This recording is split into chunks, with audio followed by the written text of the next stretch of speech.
Puro hindi rin ma-identify ni Officer Martin yung officer na umatenda dun sa picture. Saan tayo maya ng mga info. Kasi mga puro, ang alam ng mga residente dito. Boss, pwede po magtanong, bossing? Kaya rin po dito rin po kayo nagpa-park, boss. Ang alam nyo po, pwede mag-park. Pwede. Wala naman pong bayad. Walang nagbabayad. Halos lahat yata, puro mga taga dito yun. Mga taga dito rin, boss. Ayan. Inanasana namin ang magbabantay. Kahit sino mag-park, pwedeng tingilin na namin 5 piso, 10. Yung gusto magbantay. Pwede pa namin yung ulihin. Pag gusto namin, mabuhay mo ito. Hindi ba nakikita yung signage kayo? Basahin mo nga kuya. Yung nakalagay, no parking both sides. Tatakbuhan na. Sabi na lang sa akin na, uy, may mga MMDA doon. Pogi. 1, 2, 3. Parking yan anytime, ha? Grabe naman sir. Anong grabe po doon, sir? Kayo sa akin, makukulong ko kayo. Lagi pala nanganak yung asawa niya. Mag-o-object tayo dun sa resolution nila. Ako, paglapit mo doon, ang panghi. Ikaw, pagbibigyan, ito hindi. Luwag ng Oo. Pag naka-timbre po kasi sila, nagtatakbuhan na. Pero pagdilit naman kaya ako doon, i-complain sa Malacanang. Sinasabi siya, sinasabi ba ako sir? Wala naman sinasabi sir eh. Ano sinasabi sir? Sana lahat, Sana ko na bibigatin nyo lang problema nyo, mga bata. Purong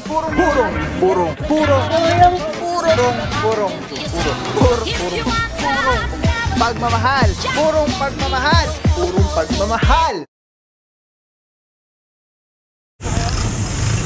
What is up guys? Pao here, purong pagmamahal, mga puro TFTTM TRD. Kasama natin team leader Officer Cortez and Officer Esteban. Puro mabuhay lane clearing operation, joint operation para sa mga illegally parked vehicles, sa mga violators, mga colorum na mga tricycle. At nandito tayo ngayon mga puro, lungsod Quezon, Madarig Ignacia Street. Meron tayo na-apprehend dito dahil nakausli yata yung puwet. So tignan natin. Andito yan sa Pumason Mark.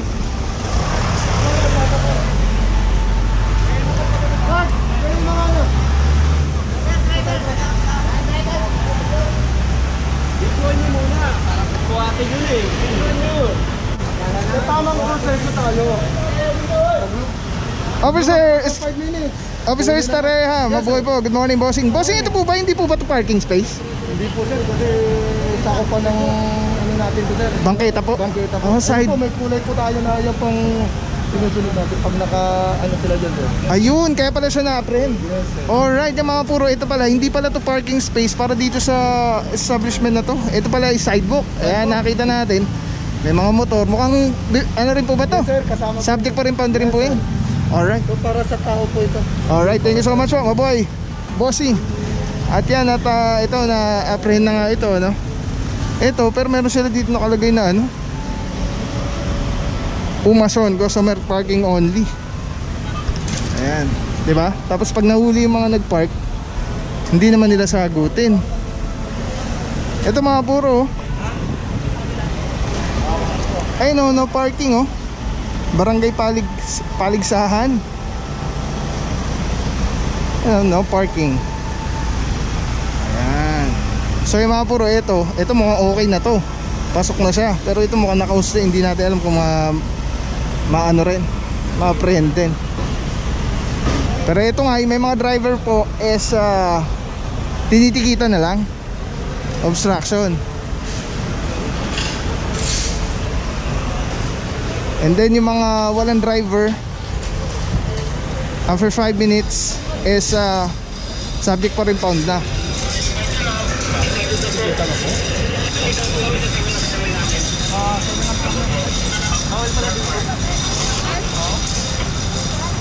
After ko na lang sir, at tulungan na lang po ito magtubos sa community na. Ako. Pwede naman yun sir, para sa matulungan ko siya mag-asikaso ng payalina. 77 ano po yung violation of traffic service na ito po sir yung galang po ng tao natin ay nakaharang doon na lang sir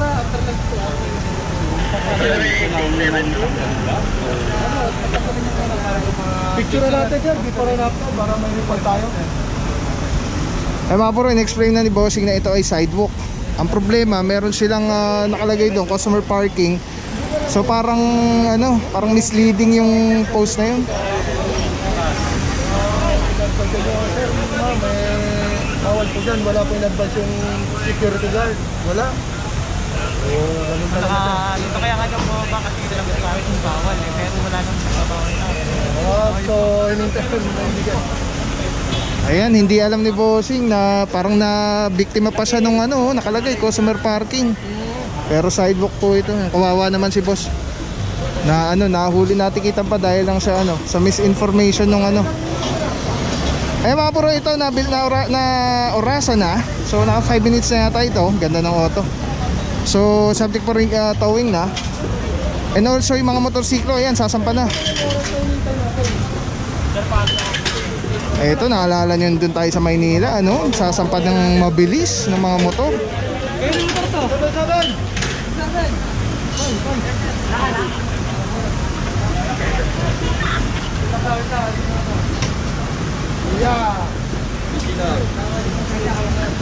And ayan, naputol tayo kanina. Congratulations din sa ating Vice President-elect, ating bagong Vice President, Vice President Inday Sara Duterte. Congratulations po, madam. Alright, the future is bright mga puro. At yan, pasensya na po kay Bossing, ano, natikitan pa siya dahil lang sa ano. Tinulungan na siya ng ano. Baliktad na, baliktad. Pabor din yun, dapat sila yung nandyan para ano, nakabala rin. Oo nga, tama. Ayan, yung mga puro, tumulong na si Bossing para mag-motorsiklo. Oh, yeah. Ayan. Oh, para mabilis yung trabaho at para makapwesto sila maayos nga naman. Alright.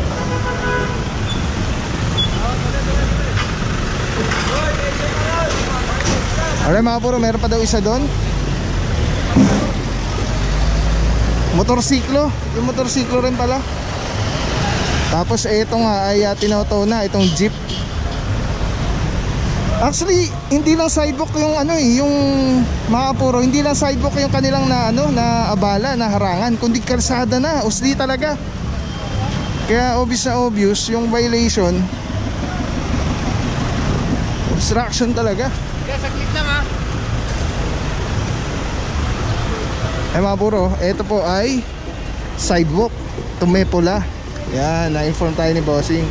Kasi ito kalsada na. At kasama rin naman natin mga puro ang MMDA, ating team leader for today, Officer Martin. Ayan, saludo Bossing, God bless po. Alright. And big shoutout sa ating team head dito sa seated van. Ay, nakuha na, nawala na yung motor, ayun. Si Officer Noni Abaracoso. Ayan, scrambler, ang ganda oh.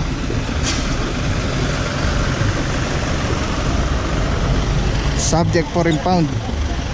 Tapos mga puro, iiwanan lang nila ng notice dyan doon. Tapos alagyan ng bato para hindi hanginin. Iwanan ng notice para alam na tinaw yung kanilang mga sasakyan.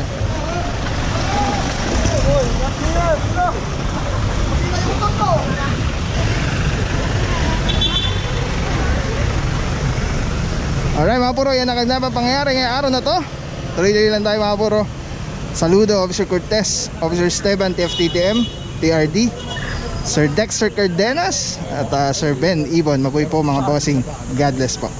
Let's go guys.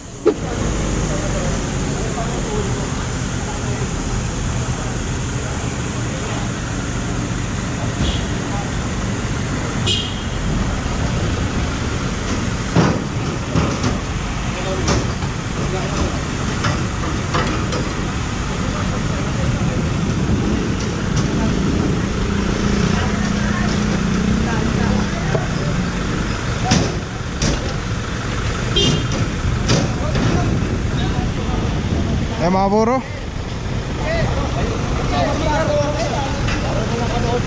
Bossing. Anong pangalan ng vlog? Ano? Papa Pau. Papa Pau. Thank you Bossing.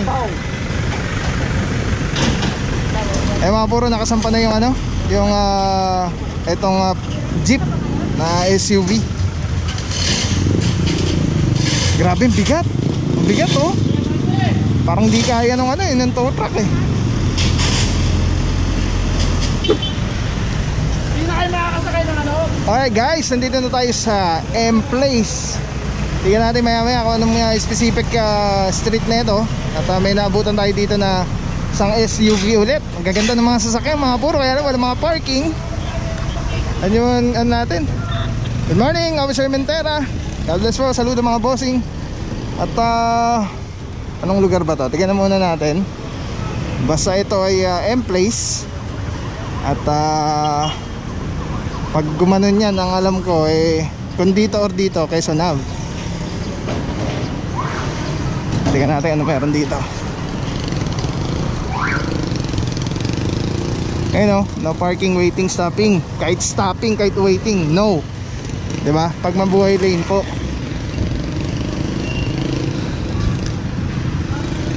Ito Monumento Index. Anong lugar kaya to? May tinitignan dito si Officer Cortez na kung may mahuwa yata itong pinarkingan ng mga motor. Motorcycle parking na. Pinapropose nila. Yung? Pinapropose nila na nakapangalan na yun. Di ba wala pa sa council eh? Pero ito yung sinasa sa atin na mabuhay din ito eh. Mabuhay din ito. Paano mo sabing ano yan? Kaya mga puro. At tingnan natin kung anong ano to street. Para alam natin, mukhang paalisin lahat ng mga motor doon. Hindi ako makakita ng street line, street sign. Basta ito yung M-Place, Barangay South Triangle. Inaalam pa ni Officer Cortez yung mga detalye dito. Kasi mabuhay lane daw po ito. Ayan, tingnan natin.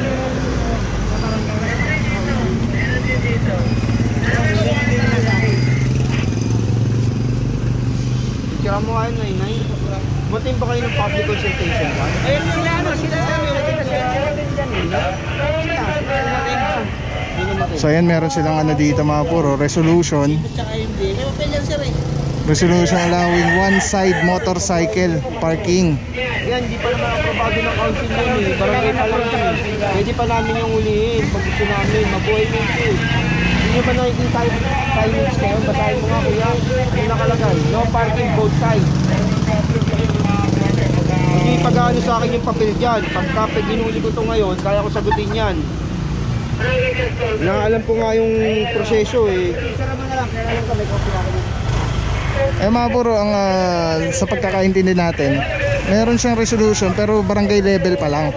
So wala pa siya dun sa local government natin sa may City Hall na kumbaga aprobado na pwede sila mag-park dito one side. Kasi meron nga nakalagay dun, no parking both sides. So pwede nga itong ulihin daw as per Officer Cortez. Ano, dito sa may Bayoran, yung minumuli natin sa likod ng camera ko. Minumati ng council dito, ng public consultation. Hindi kayo nag-object, eh mabuhay din to. Kaya nga, wala yung sheriff na papel, no? Yung mga puro pag nagkataon, baka paalisin yung mga motor dito. Ang worst is baka pag pinatow lahat to ni bossing, pwede rin kasi sinasabi nga ni boss, barangay level pa lang yung papel nila, wala pa dun sa mismong ano, sa Quezon City Hall. Hindi pa yan ano, hindi pa legal yan. Proposal yan na nanggaling sa barangay na pag-usapan yan na ito yung ganito. Kaya lang, hindi nila na-mention sa meeting na mabuhay din ito. Dapat natin meeting nila kasi hindi mo yun masasabi basta kasi wala na aprobado ng City Council eh. Pwede kung ano nila, amended sila na pwede. Siguro yan, patatagalin mo din ba? Pero kung doon yung timing, hindi pag yun lang patawag natin. Kailangan na pag-usapan mo na sa City. Yung mga puro, tingnan natin kung ano mangyayari dito. At nagko-consult pa si Officer Cortez regarding this situation.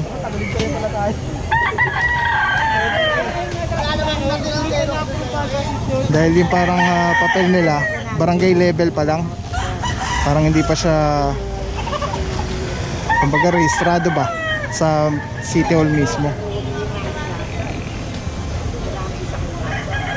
Ang pangi dito mga puro, puro manok. Ang dami nito mga puro, haba oh. Barangay South Triangle. Ang dami. Ayan, puro motor.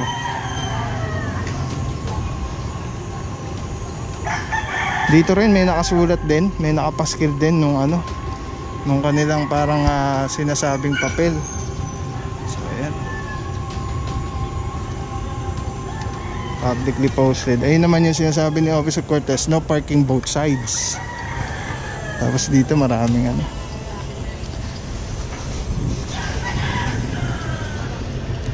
pag nagkataon mga puro, ang dami nitong mahuhuli. Ang daming motor nito. MMDA, kung talagang pumayag sila kasi actually mabuhay lang ito, nakalagay nga doon no parking both sides. Buti kung napitisyon nila ng tao rito, napitisyon nila na pwede kami parking. Ito po, itong MMDA na yun, yung number po ni Kagawad. sabi ng babae. Okay.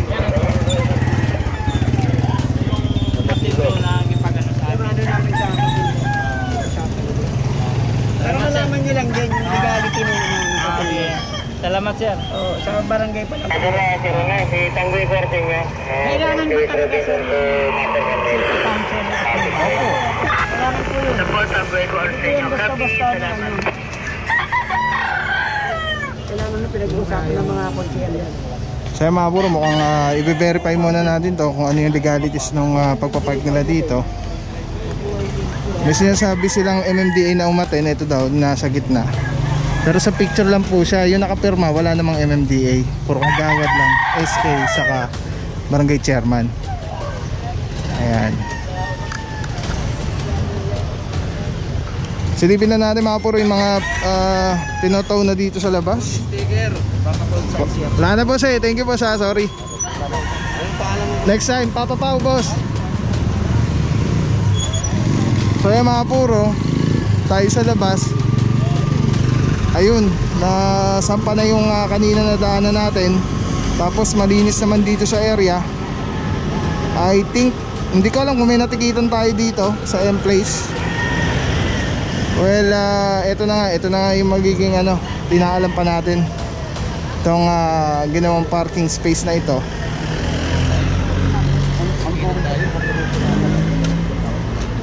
ng mga motorsiklo.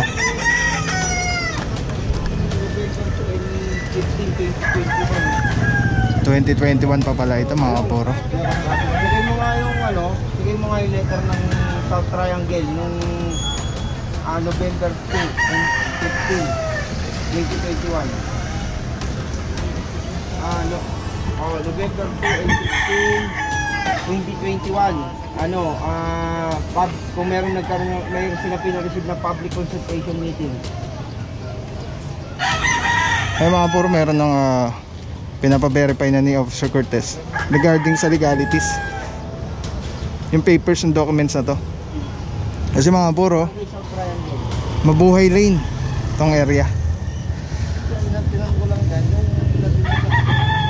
Alright, so balikan na natin maya maya mga puro. Alamin lang muna natin mga ganapan dito. Let's go guys. I-verify ko tayo papel dito. Kasi mabuhay lane ko, no? Parking both sides dito. Kaya tawagin mo si Max. Kaya na kanya, sa bahay ko kaya. Kaya nga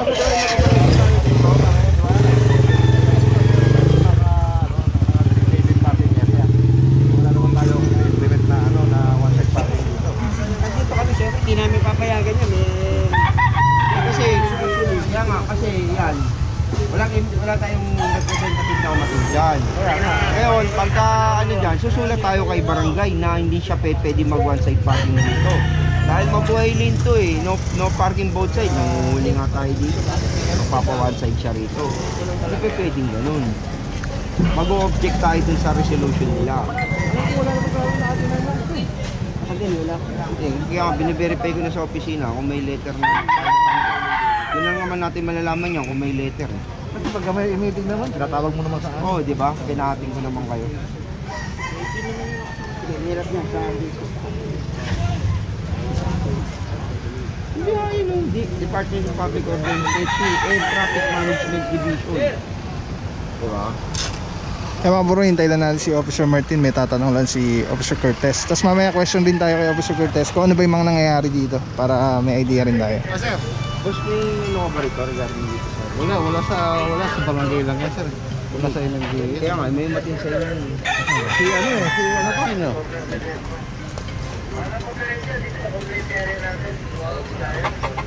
Ay, nasa gitna. Nakaitim.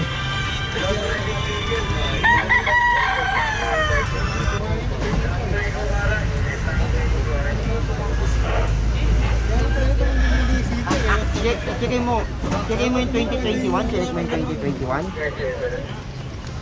Puro bine-verify lang ni Officer Martin yung umatin na MMDA. Tapos yung documents sa office nga mismo, wala daw yata nakita. Oo, kung November. Sige mo, kung November. Anong bilhin? Sobra ka pa. Sinong umatay? Meron ka pa sobra? Anong ba? Wala. Binili mo sa online? Sino ba yun? Mainit.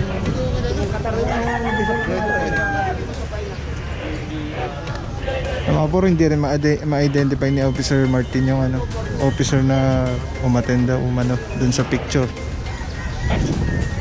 Saan tayo maya ng mga info. Kasi mga puro, ang alam ng mga residente dito. Boss, pwede po magtanong, bossing? Kaya rin po dito rin po kayo nagpa-park, boss. Ang alam nyo po, pwede mag-park. Pwede. Wala naman pong bayad. Walang nagbabayad. Alright. Halos lahat yata, puro mga taga dito yun. Mga taga dito rin, boss. Ayan. Sana namin ang magbabantay. Kahit sino magpapit, pwedeng hingilin na lang ng mga piso, 10. Anong gusto magbantay? So yan mga puro, wala naman daw niningil dito. Ang alam lang nila, pwede mag-park dahil nga may resolution doon. Inuuli nila pag may cycle yung inuuli. Motor lang talaga, motor lang. Alright, thank you so much po, sir. Buhay po kayo po. Ito lang talaga ang purpose nila na makaparada dito. Pero hindi nila kinonsider yung ano ng MMDA. Sabihin legal. Meron ako niyan eh. Pero kuha na rin tayo ng kopya ng isang kopya. Sige, proceed na tayo para matapos na yun natin. Alright, let's go. Tingin na, hindi naman namin kayo ulihin. Hindi namin hindi galit yung papel ha. Salamat sir. Yeah, at least mga puro, nabigyan sila ng Pero pag napatunayan talagang walang basihan yung dapat para maiwasan natin yung hulihan, ha? Pero sa ngayon, na-allowed na namin kayo dyan ngayon sa park dahil nga sa resolution. Pero pag na-verify na natin yung sa opisina, sa barangay, saka sa MMDA, malalaman natin kung talagang alam kayo o hindi kayo alam. Sasabihan naman kayo para aware kayo. Para hindi nyo sabihin na nuhuli na lang kayo agad-agad. Okay? Sige boss. Alright, mga puro, klaro na. At yun nga, sa legalities lang muna ng documents nila dahil may resolution na nakapaskil doon. Tapos verify lang muna natin yung kung meron na talagang records kasi parang barangay level lang daw siya. Okay, so yeah, let's go guys. Saludo TFTTM, TRD. Let's go guys, puro magmamahal. Sir Officer Cortez, mabuhay bossing, saludo. Boss, malaman lang po namin, konting info lang. Ano po ba yung sitwasyon po doon? Yung doon kasi sa may Scout Bayoran, merong pinropose si barangay na resolution for one side parking for motorcycle. So inano naman natin na mayroon silang letter nga si barangay. Ko-confirm lang kung sino talaga yung umattend na na personnel namin para malaman natin kung ano ba talaga naging usapan ng barangay at local government at ng MMDA. So yun lang, hindi naman natin sila hinuli. dahil nga sa resolution ni barangay. So pinagsabihan natin na illegality lang naman natin yung kanilang pagparada. So yun lang, tsaka nakita naman natin, kaya ako rin napuna, nakita natin ang dumi ng area. So makikita mo, paglapit mo doon, ang panghi, maamoy mo kaagad. So nagkaroon ako ng konting kasi before na walang resolution, lahat na nakapark doon, hinuhuli namin. So inaano lang din namin yung papel na galing kay barangay. Alright. So yun lang. Thank you so much po, Officer Cortez. Mabuhay po kayo, TFTTM. God bless. So ayan mga puro, details. Let's go. Tuwag natin si Telesin Philippines mga puro. Dito tayo ngayon sa SM Annex 3rd level. Pasyalan nyo sila. Talaga naman pinagkakatiwalaan natin. When it comes to vlogging accessories, nabili tayo ng battery para sa GoPro natin. At Telesin Philippines, thank you so much. Grabe yung quality. At the same time, yung value, abot kaya. So big shoutout kay Boss Harold. Thank you so much, bossing. God bless po. Hanapin nyo lang si Ate Erica pag papa-assist kayo dito. Ayan, sa Telesin Philippines. Thank you so much po. Ayan, punta na kayo dito guys. 3rd level, SM North EDSA Annex. Nandito lang sila sa gitna. Yes, purong pagmamahal.